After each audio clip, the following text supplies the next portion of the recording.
Good afternoon. Welcome to your White House press briefing. Our policy is that we don't pay ransom, we don't give concessions to terrorist organizations. But in terms of details on the negotiations between the Jordanians and the Japanese, I'm going to refer you to their governments. That's the principle he was operating under. Isn't that what the Jordanians are operating under? How is what the Jordanians are talking about doing any different than what the United States did to get the release of Berghdahl? Releasing prisoners held at Guantanamo Bay to the Taliban, which is clearly a terrorist organization. Sure. As you know, this was highly discussed at the time, and prisoner swaps are a traditional end-of-conflict interaction that happens.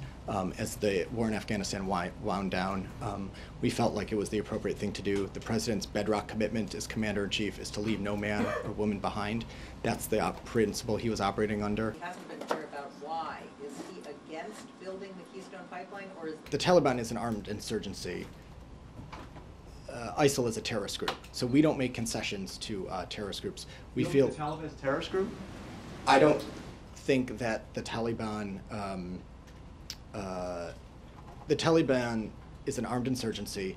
This was the winding down of the war in Afghanistan, and that's why this arrangement was dealt.